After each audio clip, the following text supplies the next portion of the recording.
Welcome friends to Farm Fresh Designs 59. In today's video, I have 4 really special Shabby Chic thrift lips. So let's get started. My first project is one of those big hat boxes that I thrifted a while back. And I think initially it had like a Christmas scene on the top. So when I first got it, I went on and painted it black just so that I could cover up that scene.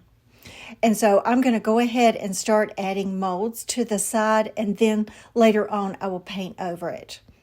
So I'm using the IOD Trimmings 4 that came out this spring, and I'm using the smaller Trimmings 4. And I use DOS air dry clay, and I put cornstarch in my mold, and then I take my DOS air dry clay and spread it out, and then I like to run back over it with an old gift card to try to make it smooth on the back. And then I'm going to be using Titebond Thick and Quick to put on the back of it. And one thing I like about the trimmings mold is that it has those little pieces at the end that help you match it up. So it was kind of hard to do because it was big and it was round, but I had to just take my time putting the pieces on. So I started off by putting 2 pieces on it, and those little edges, I just kind of smoothed it together with my finger. And then later on the next day when I went back to add some more pieces, there was a little bit of cracking. So I just took some air dry clay and just pushed it in the middle. And I think it took about 4.5 of those trimmings 4s to go all the way around it because it was a really big box. And also, I like to paint my molds after they've been on about 10 to 15 minutes, and that really does help reduce cracking. So I painted over all of it with Rust-Oleum Chiffon Cream, and on the top, I'm using one of the older stamps that we all love called Kindest Regards, and I'm only using the center of that Kindest Regards. I'm not using the top where it's the part of the letter to go all around it, and I'm using IOD black ink. And because I use this stamp so much, and because it's just one large piece, I don't even take it off of the plastic sheet that it comes on, and then I wash it each time I use it. Now, after all of that ink is dry, then I take it outside and I spray it with Rust-Oleum Clear Sealer because I'm going to be putting some transfers on it. And this is one of the frames that comes from the new transfer called Petite's Ornament. And I'm going to cut out the center of it because I need it to just be the frame. And if you've not used one of the gilded transfers, they're really easy to use. You just have to do them a little bit different than you do the regular transfers.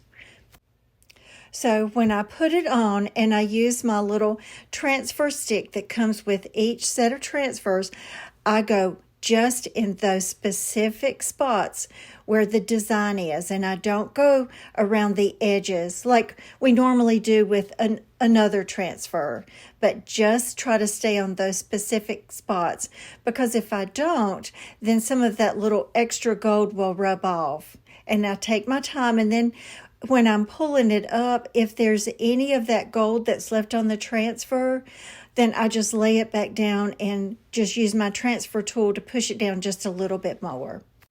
And with the gilded transfers, you can't use the plastic sheeting to rub over it, so I just have a soft white glove that I put on my hand and I just push over it. Now I'm using one of the birds that came from the IOD Karoleena, and I'm going to put that inside of that gilded frame. So with the regular transfers, if you've not used them before, you just go ahead and rub over all of it.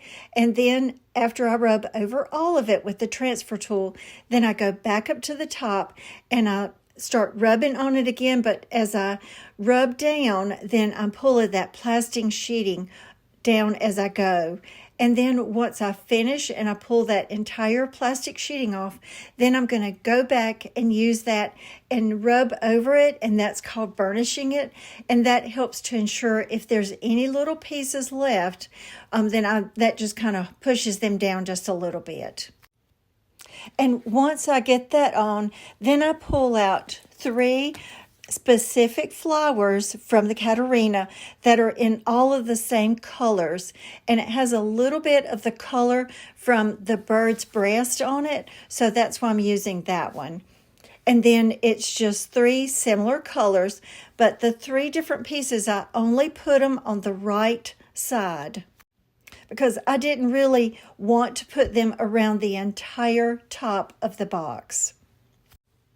And then after I finish with all of the transfers, then I spray it with the clear sealer to help protect those transfers later on. Now, because I'm using the gilded transfer, then I pull out my Dixie Belle gold gilding wax and I just rub it all over that trimmings 4. And then once I finish with that, then I go all around the edges of the box.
My next project is one of those mail holders that you can buy, and it's metal, and I believe it was actually used for Valentine's. So I painted over it with Rust-Oleum linen white chalk paint, and to cover up that heart, I'm using one of the new vintage brooches made out of the air dry clay. And then once again, cornstarch in the mold, and I put my clay in it and push it up to the micro rims, and then I just go back over it with an old gift card, and then it just comes out so easy. And then I'm going to put that over on top of that heart to cover that up. And initially, I was going to stamp right into that clay. And when I did, I realized that was not a good idea because then it was right where the heart was. And it really distorted that brooch. So I had to take it off and start all over again. And then this time, I decided that I would use one of the molds from the new IOD Blossoms mold, which is probably one of my new favorites, and it's just one of the little blossoms. So I make it out of air dry clay, and then this time I'm just going to glue that right onto the top of the brooch. Now this mold has a lot of little pieces, and if you're worried that it's going to break apart, after you put your clay in, you can put it up in the freezer for just a little bit. And then that helps to kind of make it a little hard around the edges. And then when you glue it on and it softens back up to room temperature, it's fine. But I was in a hurry, so I didn't do that. And one of the little pieces fell off, but that's okay. I just glued that back on, and then you couldn't even tell that it had broken off. And at the time, I really hadn't decided where I was going to go with this. So I decided, just to make sure that none of that cracked later on, I just went on and painted it with Rust-Oleum linen white chalk paint. And when I paint my molds, my brush has really soft bristles, and I just dab it onto that mold because I don't want to distort any of those images at all. Now, once all of that dried and I tried to decide where I was going to go with this project, then I pulled out my Rust-Oleum blush pink and I painted the little flowers on it. And then I used a green for the leaves, and then it was the Waverly mineral paint or mineral chalk color paint, and I painted over the little stems. Then once I finished with all that, I decided that I would use that same Waverly's chalk paint in the color mineral to go all around the edges of the frame. Then I decided that I would make some faux postcards. So these are just some wooden squares that I've had for a pretty good while. And I paint one with the Dixie Belle Rebel Yellow, which is what I used for the little center of the blossoms. And then on one, I used the Rust-Oleum Blush Pink.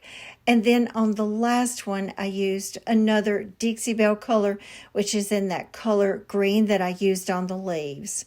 And I didn't paint the back of them because it's not going to show. And so I got all of those painted because now I'm going to add to those to make them look like postcards. So after I finished painting all of these and let them dry, then I pulled out my IOD ephemera type stamp that came out last spring or last summer, because there are some pieces that look like a little letter and then some postage stamps. So it makes it really easy to make a faux letter or a faux postcard. And this is just a little tool that I get off of Amazon, and I love it because it just helps with my stamping, and it makes it go a whole lot quicker. And I use it on sort of my bigger pieces. Then once I put the ink on, then I sprayed them with Rust-Oleum Clear Sealer, because if you are using a paint that doesn't have a sealer on it, then you need to spray it with the sealer, and it helps for those transfers to go on a lot easier. And then on the two that look like postcards, then I used some little pieces from the new IOD Wild Blow'em, or however you say that, I'm not real sure. And I put some little pieces on each postcard. And then on the yellow one, I just put some florals on it. And if you noticed, especially on that one, the little transfer, I cut it where the stem was because I wanted the stem to go sort of an opposite way. And just remember, it's always okay to cut your transfers up because nobody can really ever tell afterwards, that you cut it up. Then once all of that was done, then I sprayed them again with Rust-Oleum Clear Sealer. And I also wanted to show you that it is okay to transfer on top of other transfers, because I felt like these flowers, because they're out in the wild, they're not just going to grow straight up, they're going to grow to the side. And then I used just a little stamp on the yellow one. So I placed them inside of that little letter holder so I would know where I wanted them to be, and then I glued them together with Rust-Oleum Tight Bond Thick and Quick. Then I let that set up, and then while that's drying, I'm going to go back and I'm going to use my gold gilding wax. And actually, I used so much of it that it covered up most of the paint that I had put on, but it was fine. But you was able to see the little green leaves. So I need these postcards to be able to stand up or to kind of lift off of the back of that mail carrier. And so these are some little wood pieces that I believe I got at the Dollar Tree, and I just glued two of them together and let that set up, and then I glued each piece to the back of them, and then that way it was able to stand up inside of that little mail holder. And then because I had put gold gilding wax on the frame, then I put it all around the edges, and I put it on the little parts where it's folded, where it makes it look like a little envelope.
My next project is going to be a box that I've used in a previous video, but I'm just using the other side of it.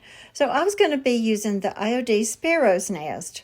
So I started out by making some fast casting resin of these different pieces, and then as I was making these castings and when I poured that resin, I realized that two of those sparrows are symmetrical, which means that you can put two of them together and make it double-sided.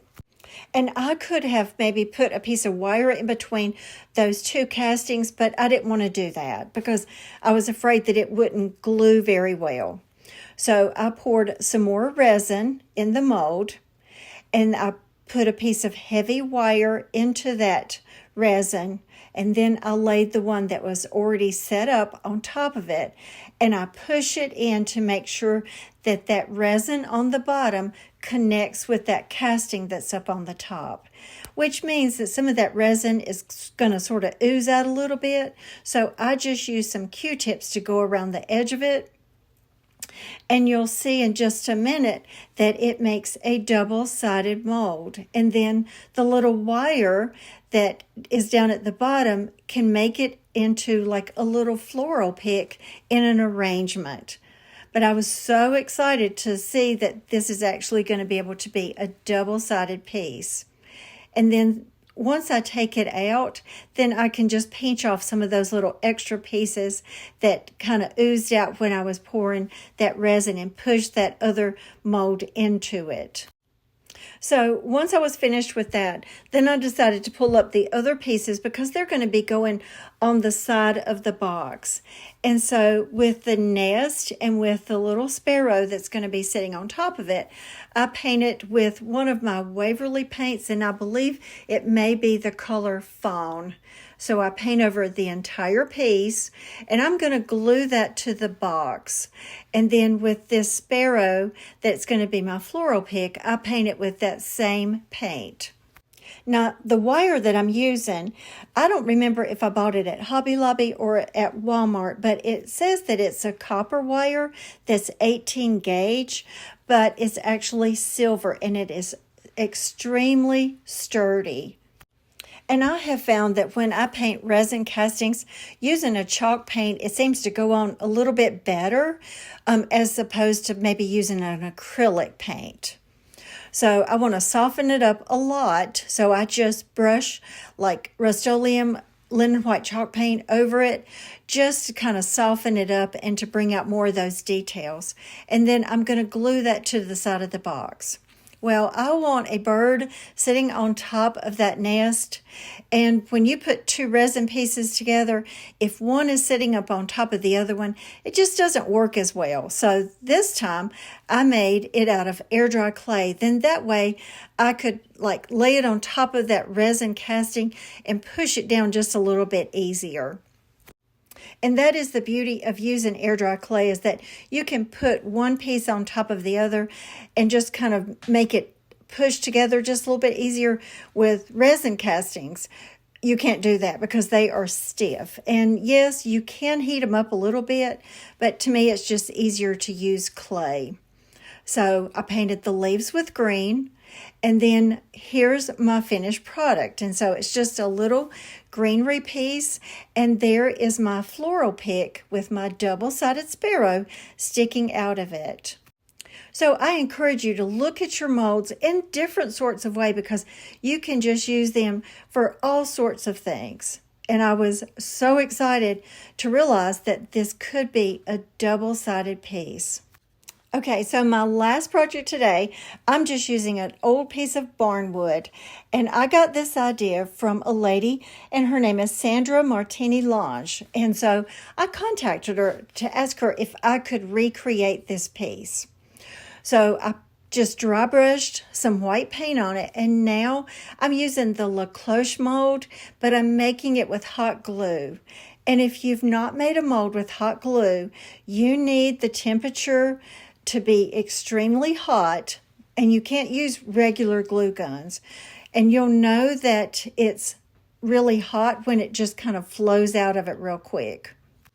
So I put some air dry clay in the little top of the cloche, and I'm only going to be putting hot glue in the bottom part of the cloche because I'm going to be making an upside down vase. And with the hot glue, I just start at one edge and just take my time going back and forth until I get to the end. And once that hot glue dries, you're going to realize that you probably missed a couple spots. So you can just lay it back into that mold and put hot glue back where it didn't connect. And the reason I'm using hot glue is because I need it to be a little bit permanent, but I need it to be a little bit more flexible. So with this, I start to dab on the paint, Rust-Oleum Linen White Chalk paint, but I want it to have a texture to it because I decided that I was going to do something a little bit different. So I took out some of that paint and I added some salt wash in it because I'm going to put that on next because I need this little vase to have some texture. And then I'm just going to use an old brush and I'm just going to dab it onto that vase. And I'll let that set up and dry really well because now I'm going to go ahead and start adding some pieces to the barnwood. So this is the IOD Lock and Key, and I make one of the molds out of air dry clay, and I'm just going to put that down at the bottom just to add a little bit of extra interest to it. And then put that on with Titebond Thick and Quick. Now, the reason that I needed this little cloche to be flexible is because I'm going to try to kind of make it stick out just a little bit because I'm going to be turning it into a wall pocket. And if I had used resin, then it makes it a little bit harder, and with clay, it wasn't going to be permanent. So once again, before I put that on, I just use my paint and go ahead and paint my air dry clay mold. And then if you'll notice, I kind of pinched it together a little bit so it would kind of curve around, and then I put hot glue on the back of it because then that hot glue is going to make it connect really well. And then that way there's a little opening up at the top that I can slide some little faux flowers into it. And then when I kind of pushed it together a little bit, some of that paint cracked, and I realized that some of it came off at the top of the little cloche, but I like that because it made it look a little bit older. And then I used some Paint Couture, and I think it's called Brown Sugar Glaze, and I will make sure to link Johni from Karoleena's Cottage, which I get mine from. I will share a link down at the bottom so you can pick up this glaze if you want some. And I just dab it on, and then I'm going to go back with a wet baby wipe, and I'm just going to kind of dab it a little bit so it won't be quite so dark. And then to make that mold down at the bottom match up, then I use some of that brown sugar glaze on that as well. And then because there's a little bit of opening up at the top, then I just used some faux flowers and stuck that in, and I love the way that it turned out. Now, on top of that cloche, I want to add just a little bit of extra interest to it. So I made air dry clay mold out of the blossoms mold. And then I'm going to paint that with the Rust-Oleum Linen White Chalk paint. But because I want it to stand out a little bit more, I did not put the brown sugar glaze on that. And then to make it a true wall pocket, then I just use my drill and put a hole on either side of it, and then I'm just going to use some twine that I believe I probably bought at Walmart, and I'm going to hang some twine so that it will be a little wall pocket. So I want to say thank you to Sandra Martini-Lange for giving us this wonderful idea, and I wanted to thank her for giving me permission to be able to recreate her design, and I will make sure to link her in the description box below. So friends, as we come to the end of the video today, thank you so much for watching. Make sure to let me know which one was your favorite today. And also, make sure to follow me on Facebook under Farm Fresh Designs, because every Wednesday night at 7 o'clock, I do a live video, and it's a good chance for us to chat online to each other while I'm making a DIY.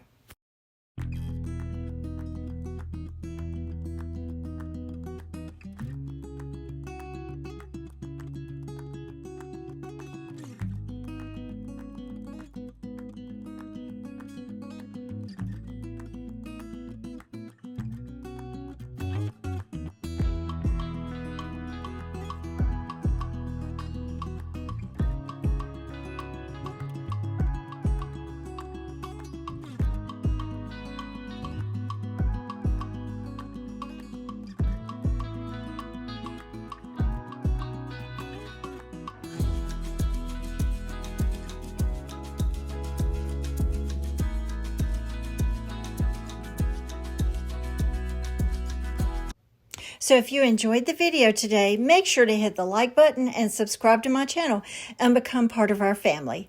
And if no one has told you today, I love you and God loves you. Thank you so much for watching, and I hope you have a wonderful week.